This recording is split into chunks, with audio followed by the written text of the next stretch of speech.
Happy Friday, everyone. We'll go ahead and start with roll call. Yes, Mayor Bogus. Present. Mayor, Mr. Summers. Present. Mayor Smith. Present. Mr. Walton not here yet. Mayor Marlin. Here. Mayor Les Blue. Here. Mayor Michael will not be attending. Mayor Finan. I'm here. Alicia Beck. Here. Dr. Brown. Here. And Katina Wilcher. Here. Thank you. All right. Is there a motion to approve the agenda? So moved, Summers. Second, Smith. All in favor? Aye. All opposed? Motion carried. Don't think we have it on anticipation. The minutes. Do I hear a motion to approve the minutes for September 27th? So moved, Woo. Second. Is there any discussion? If not, all in favor? Aye. Opposed? Motion carries. We will have our consolidated report. All right. Good morning. So I'll go ahead and start off with early childhood. So we've got two, well, back up here, sorry. So we've got two funds that are running deficit, which are our typical expected programs. The iCert and Workforce both operate on a reimbursement basis. Not unusual for them to sit at a $600,000 deficit roughly for iCert and about $400,000 for Workforce. All the other balances remain fairly healthy. It is important to note that right now we are ramping up a lot of our activity. We've got the expansion going on with Head Start, so we're expecting a lot of startup costs to start flowing through here shortly. We've also got Workforce, expecting to get a lot of reimbursements coming in related to everyone's college tuition and related reimbursements associated with that.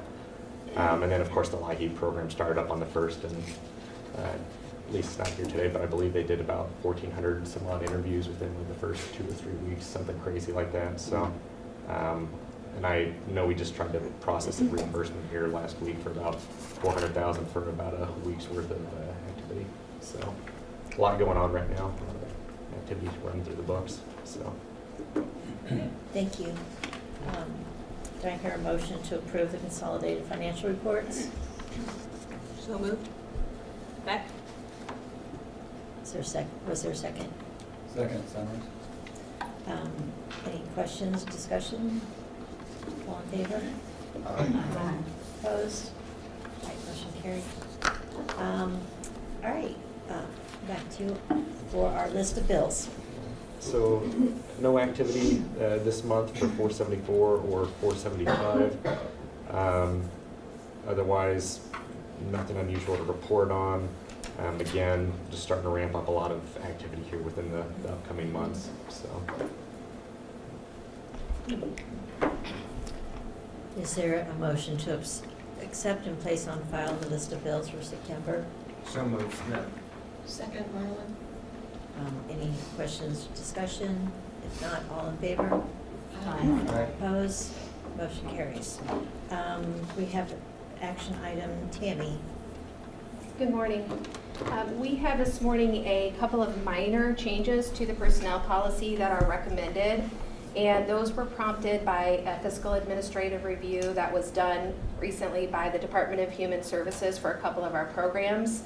On July 1st, there were some administrative requirement changes, and the recommendation from IDHS is for the Commission to develop written policies to address and document requirements for license, registration, or certifications. So in consultation with IDHS, they said that we would meet those requirements by updating our personnel policy to include the required licenses, registrations, or certifications underneath the contents of an employee's records, and also including that language in the position description definition. So we're requesting approval for those changes to the personnel policy. Is there a motion to approve the recommended personnel policy change? So moved, Smith. Right, second? questions or discussions for Tammy? If not, all in favor? Aye. Opposed? Motion carries. Tammy also has an employee health insurance update. At the September meeting, the Champaign County Board approved a health insurance plan renewal with Blue Cross Blue Shield for fiscal year 2025. The new plan will include an increase in deductibles, and that is a $5,000 deductible for an individual and a $10,000 deductible for a family plan. However, that will be paired with a Blue Edge HCA, which is a health reimbursement savings arrangement.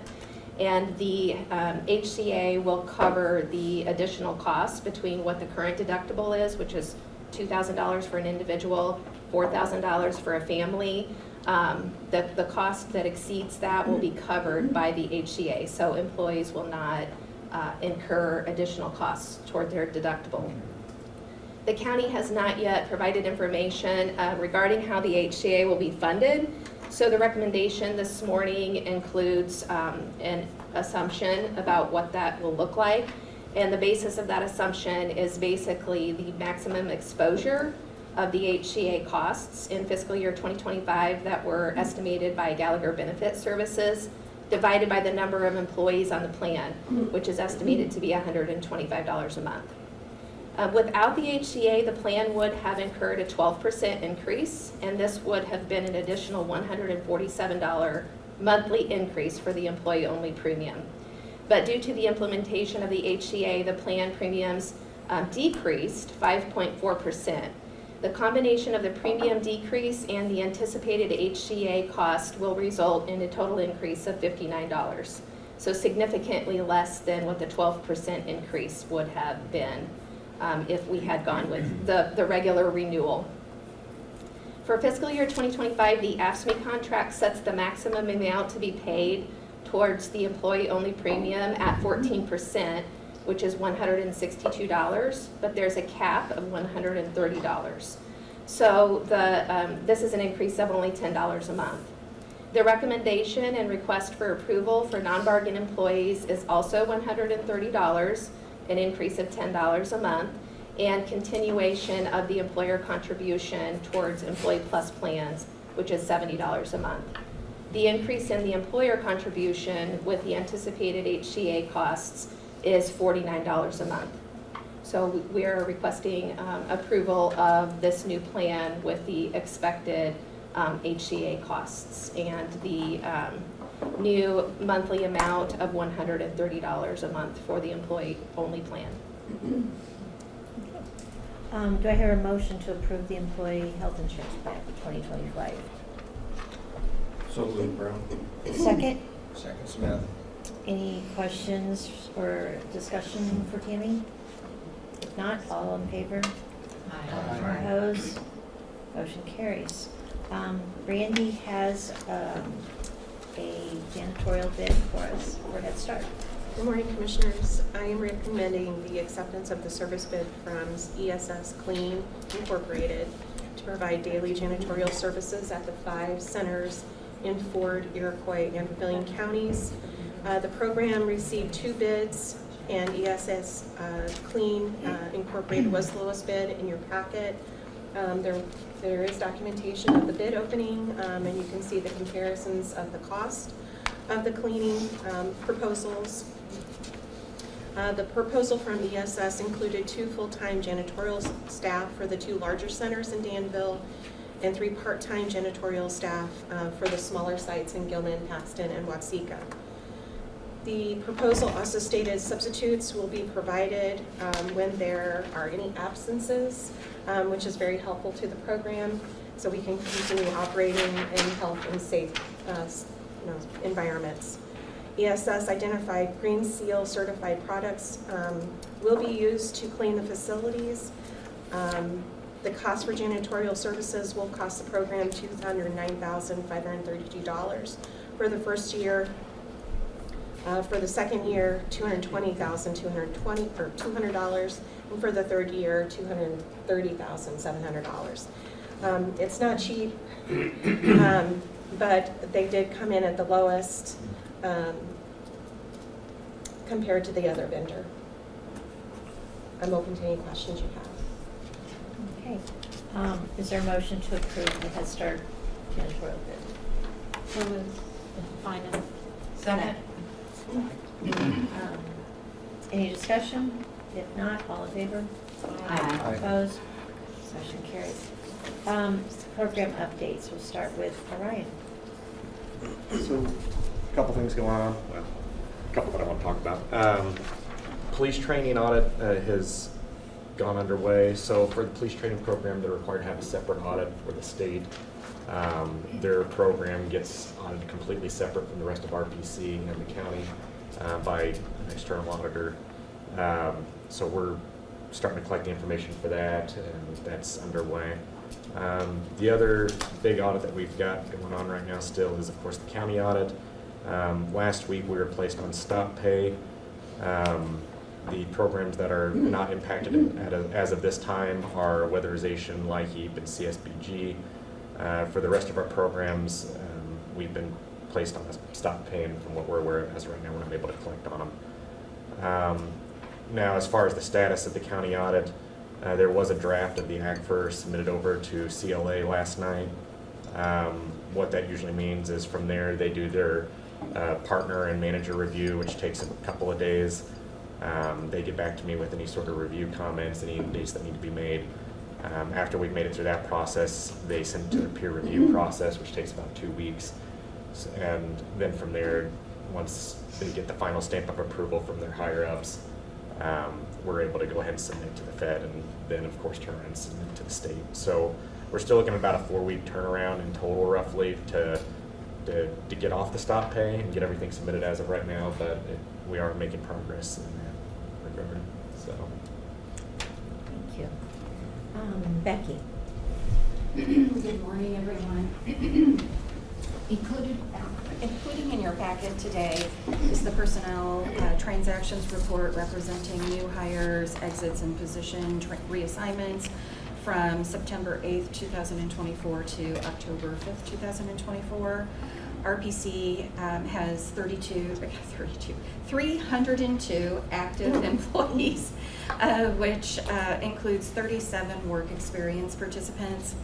The HR department has been very focused on several staffing strategies. At the time of the personnel report submitted in the packet today, it was reported that RPC had 108 vacancies. I am happy to report that since that our last meeting, we have 68, and I can't believe I'm happy about 68, but it's awesome.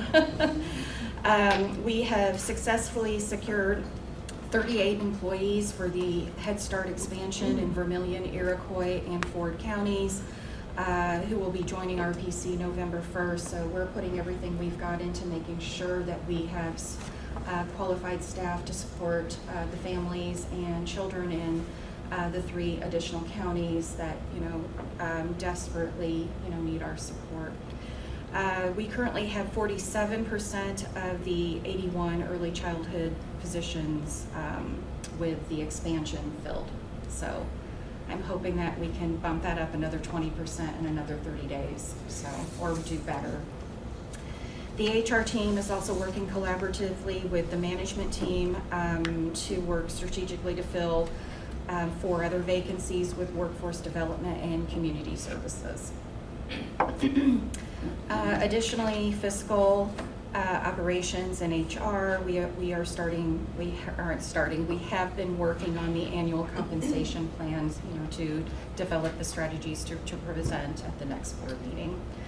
We continue to experience positive trends with turnover. As of September, our turnover rate is 17%, so we've got about 6 more weeks to almost cut turnover in half from last year, which is contributed to many factors that ensure that we are hiring qualified employees and creating a culture where they can thrive and stay with us.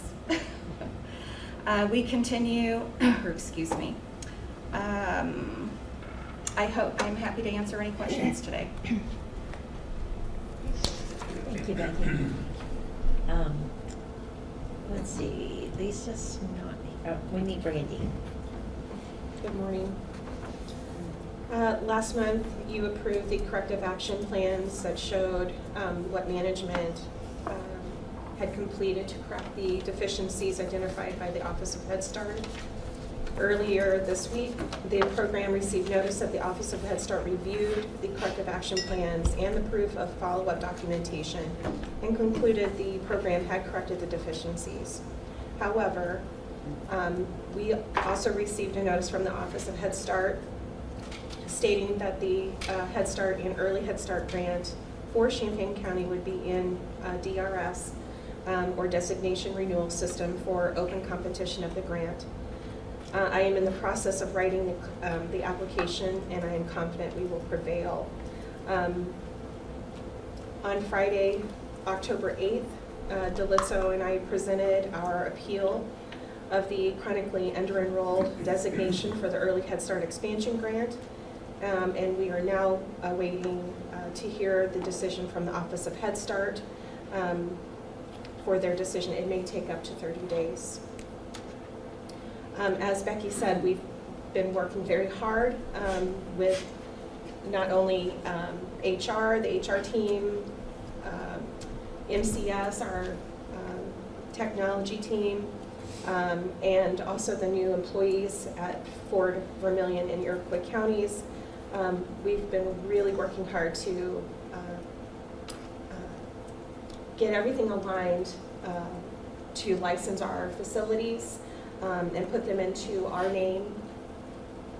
Unfortunately, there are some facility issues that we need to take care of, especially making sure that they are ADA compliant and that they also meet DCFS licensing standards.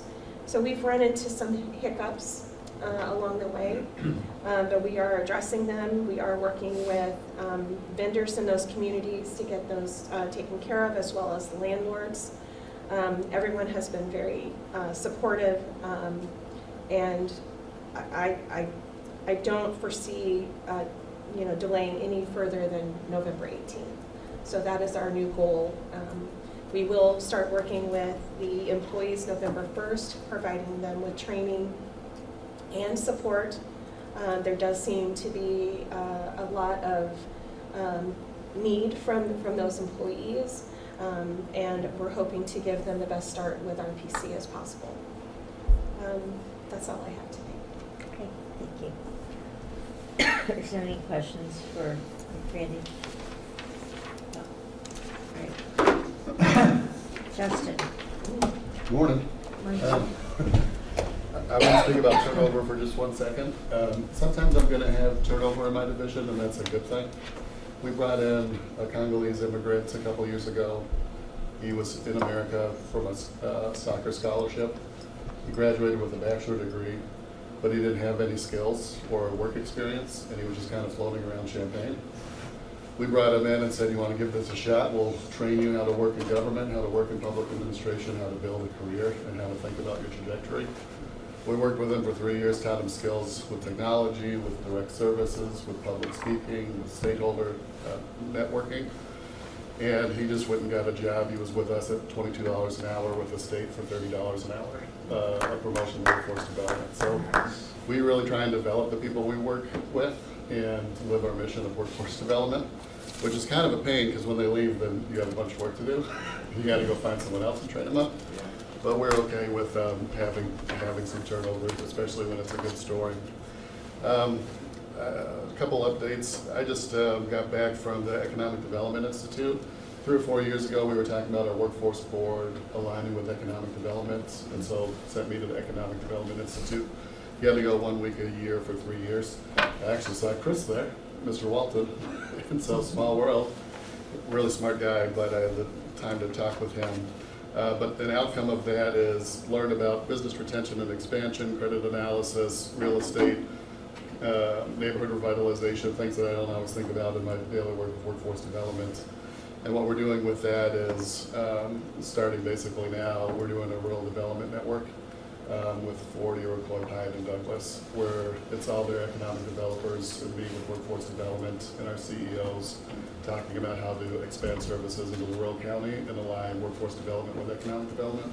So So I think it was a good use of time because I can work with that group and speak the same language and try and translate workforce development into a language that they're going to understand and appreciate.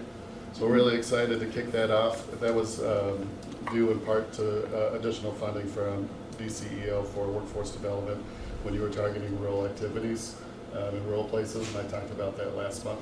We're also able to hire 2 new staff for our rural counties.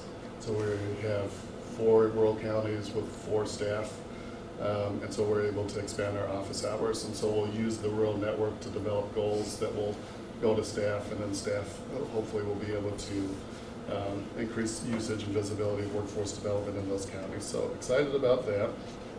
In Champaign, we have a couple things going on. Briefly touch on, just as a reminder, we've kind of developed a business team with local entities. We're still meeting monthly and kind of working through how to do shared visits and make referrals. We are working with Parkland on both apprenticeship expansion and the C-Job. More information to come in the future.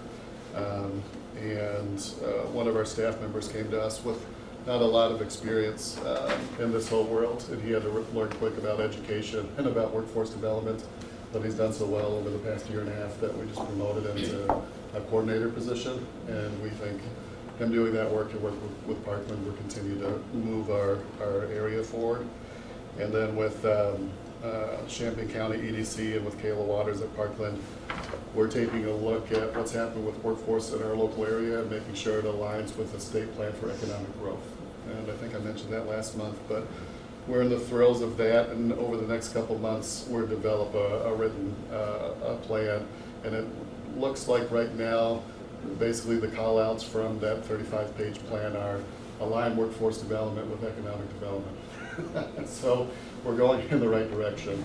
And maybe the only tweak that we need to make is some of our target sectors may need to be changed a bit just to align with what the state is saying is in our area. So lots of things happening in our rural counties and lots of things happening in Champaign. Lastly, last update, we've been doing equity work in workforce development for about 4 years. So it started with the Governor's Commission on Equity and Workforce Development, and then went to the Illinois State Board Task Force for Equity, and that went into a service integration committee that I was on, and that translated into a evaluation toolkit for every local workforce area. We started a task force from our local workforce board to address equity and take that baton from the state level. I'm working with a UC evaluation specialist, and what we did was we looked at the opportunities locally, which is disaggregated data for clients, surveys of clients throughout the life cycle before, during, and after, to see if there's any qualitative information about equity between demographics, and then looking at quality jobs principles and agency, and continue to look at service integration, and then lastly looking at a review of all of our policies to see if there's any barriers. We have 20 different policies: classroom instruction, supportive services, etc. So about 5 different things to do, and I presented that whole kind of work to the Illinois Workforce Board this week, the DIA committee, and just said, this is what we're doing. Is this what you envisioned when you started doing this work 4 years ago? And they said, no other local area has put this much thought into developing a plan of implementation for the work at the state level.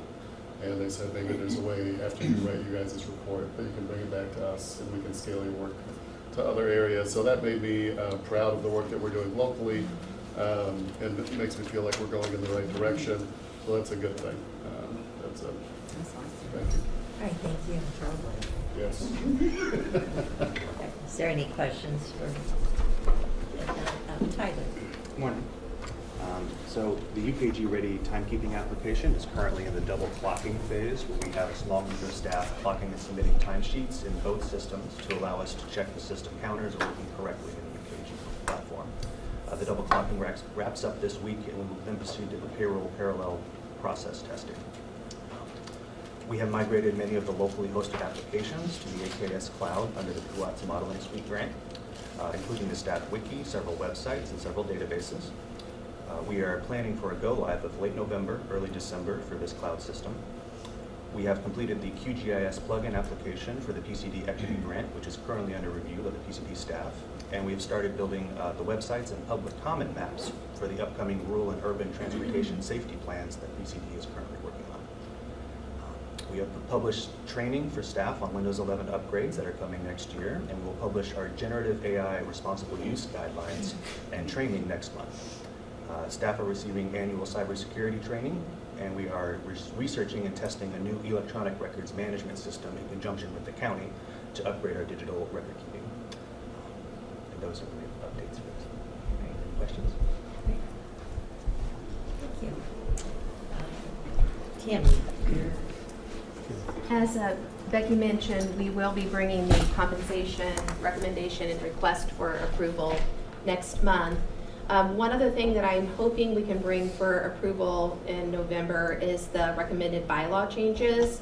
As you know, we've been working with the state's attorney's office and bond counsel to update the bylaws to ensure they're in alignment with the statutes and also the creating resolution.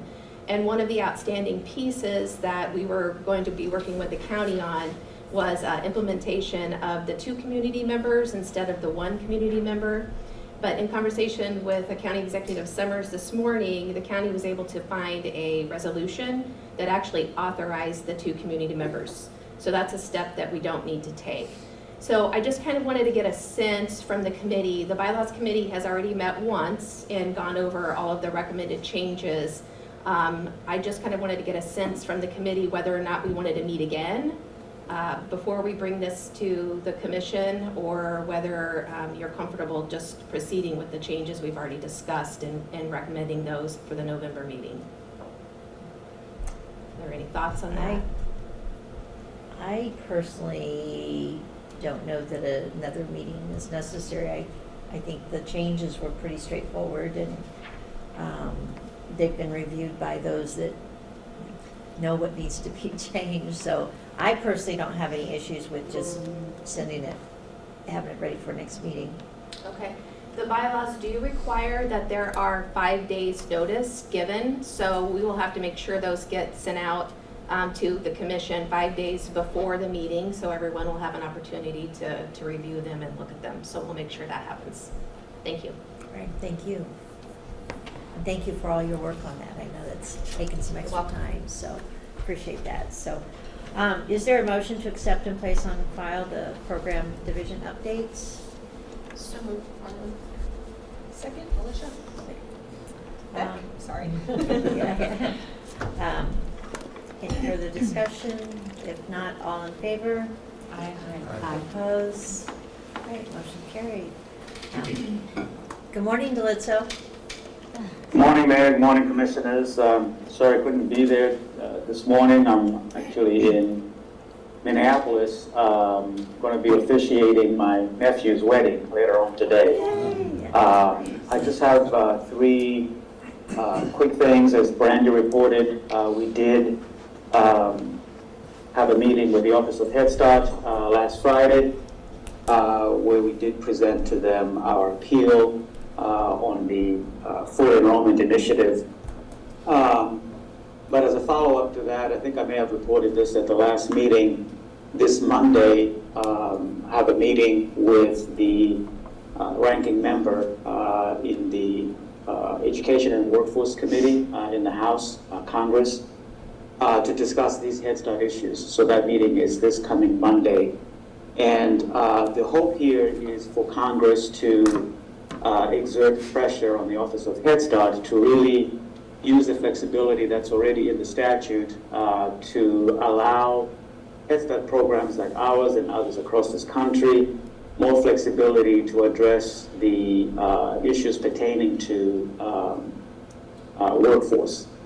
Many programs, I think, as we've reported, have struggled to find teachers, and by not having teachers, that has an impact on getting kids enrolled into the program.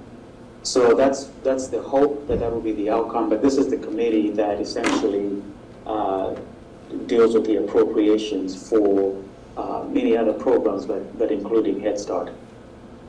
The other thing that I know I did send this to you, but I just wanted to highlight that I think, at least in my experience, I haven't had the opportunity to have both Senator Durbin and Duckworth and then our House member to jointly sign a letter of support for our program.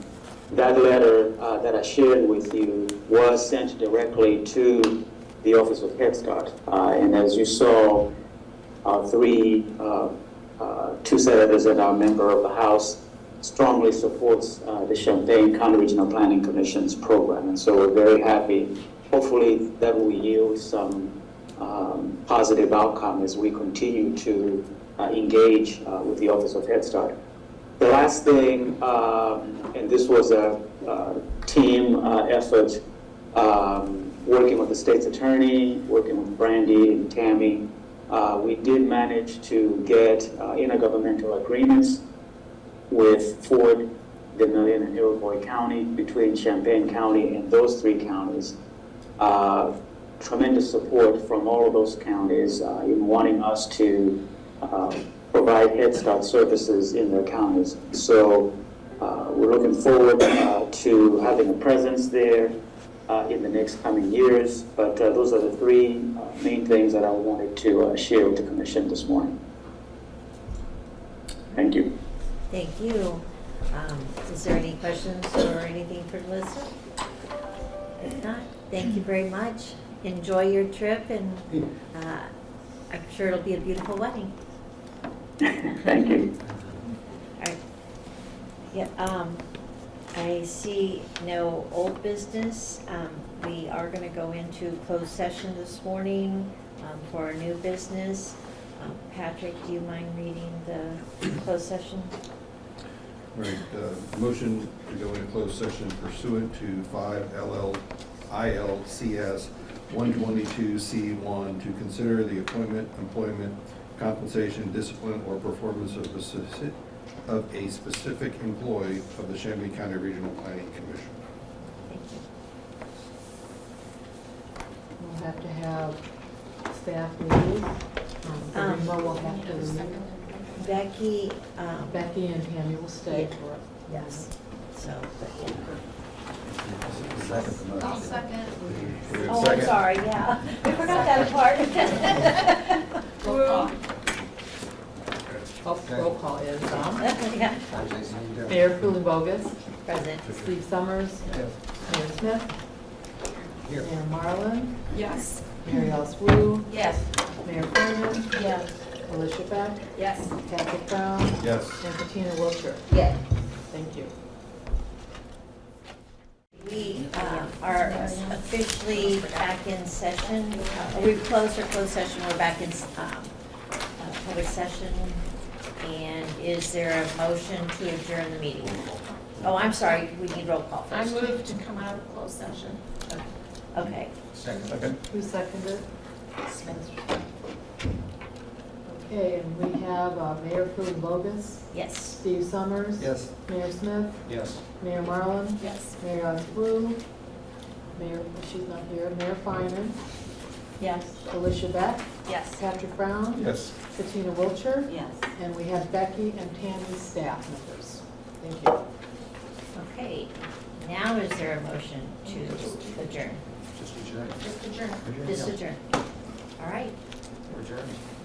Thank Who's you. the second?